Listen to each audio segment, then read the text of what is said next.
experts. Simple human sense. Compared to yesterday at this time, we are seeing warmer temperatures, just by a few degrees, but it's going to have an impact this afternoon. Temperatures to start the morning look to be in the mid to upper 30s, and even a few are still in the 40s, like St. John's, Mason, and over towards Hillsdale. All these temperatures have a chance to get to the 60-degree mark today. If not that, then maybe later in the week. We'll talk more about those temperature trends as 6 News This Morning continues. WLNS is here for you with 6 News This Morning.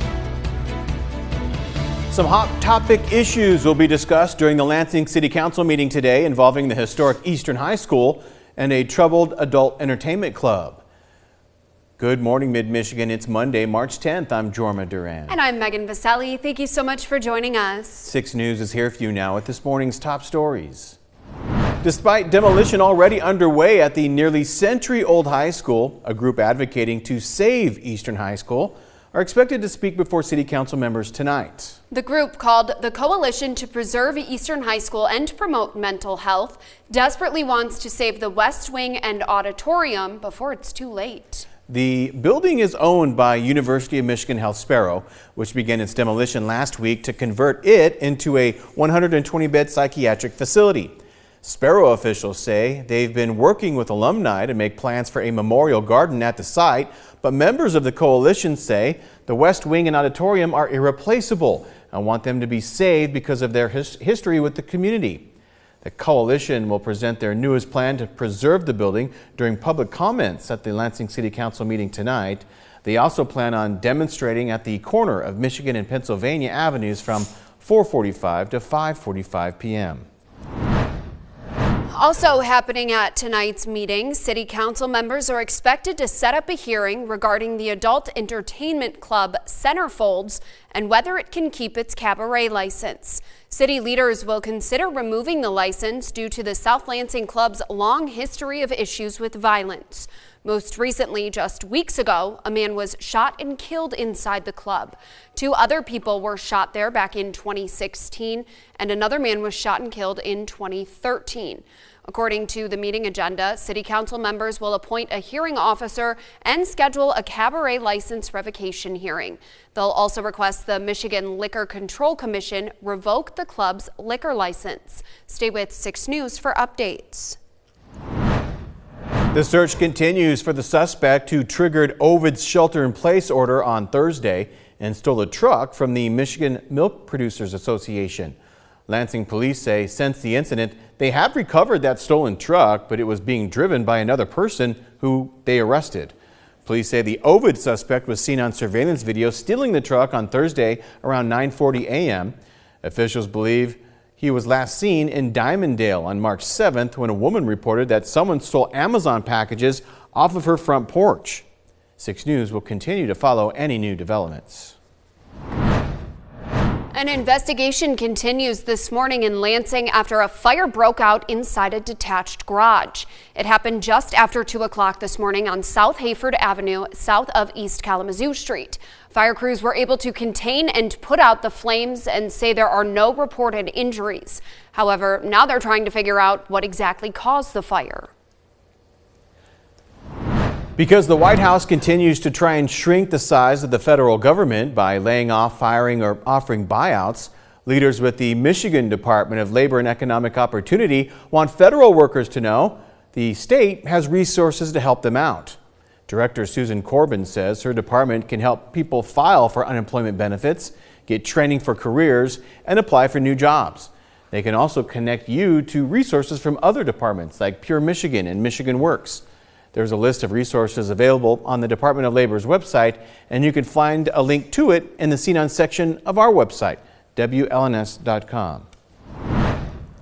President Donald Trump continues to defend his aggressive tariff policies against American trading partners like Mexico and Canada. This as the majority party in Canada has now chosen a new leader to take over for outgoing Prime Minister Justin Trudeau. Here for you now is Derek Waller. We're going to have jobs, we're going to have open factories, it's going to be great. President Trump downplaying concerns about the possibility of a recession, but also not ruling it out. I hate to predict things like that. There is a period of transition because what we're doing is very big. The new comments come after a week of whiplash on Wall Street. triggered by threats to implement new retaliatory reciprocal tariffs against Mexico and Canada on April 2nd, including those on auto imports. The next Prime Minister of Canada. Canada's incoming Prime Minister, former banker Mark Carney, commented on the possibility of a trade war Sunday. The Canadian government has rightly retaliated and is rightly retaliating with our own tariffs that will have maximum impact in the United States and minimum impact here in Canada. Patience appears to be wearing thin on Capitol Hill, especially among Democrats. Tariffs are an important tool in the toolkit. I think the way he's handling tariffs is the way he's handling everything else right now. And the possibility of a government shutdown Friday has also added to the economic uncertainty. Could happen. I mean, the Democrats want that. They want to destroy the country. The president is backing a Republican bill to extend funding through the end of the year. That includes an increase in defense spending. But it's unclear whether House Speaker Mike Johnson has enough votes to pass it. I think we're really going to be learning over the next 24 hours what's in it and what's not in it.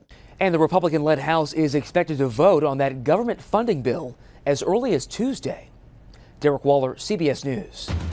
From Storm Tracker 6, this is Weather on the Sixes, sponsored by Auto Owners Insurance. Simple human sense. The Capitol cameras still dark except for the man-made lights out there on the dome. The stars still shining, just with the light pollution making them look dim. We'll be able to see the sun though today, with sunrise time now back at 7:59 a.m. but sunset pushed to 7:39 p.m., giving us 11 hours and 40 minutes of daylight. We'll be seeing the sunshine today along with a decent chunk of the Midwest. Hardly anything's happening on our radar in our area. Of course, there's some rain and storms down towards the southeast, but that's moving away, and the clouds over the Dakotas don't have really anything with them. We'll be seeing some changes in temperatures here for the beginning of the week, but today's change is in the upward direction. Our lows for the overnight dropped into the 30s in some spots, seeing 38 right now in Lansing, but it's already 42 in Chicago, and there's warmer air to be had, and that'll happen when the sun comes up. Oliver David Bowie has a very good name and a very glaring look, kind of like, what's it going to be outside? It's going to be sunny. And that's what the green paws, the red and the yellow, put away for this week for now. Temperatures will be up near 60 this afternoon too. So even for little animals, should feel a whole lot nicer, and for humans too. Yeah. I'm going to try to stay awake and spend time outside, but there's no guarantee. Yeah, you may have to though. It's going to be pretty hot today. Yeah, maybe shorts. Ooh, Maybe. not me. No, no shorts yet. I wait till we get to 70, 75. 70 maybe this week. Yeah, There you go. Maybe later this week. I'll pull them out. Well, they're actually already out. There you go. Perfect. All right, coming up in our What's on the Web segment, DeWitt Charter Township has a new manager. We'll tell you all about Amanda McClanahan and when she'll start her new role. Your time is 6:38. Thanks for watching.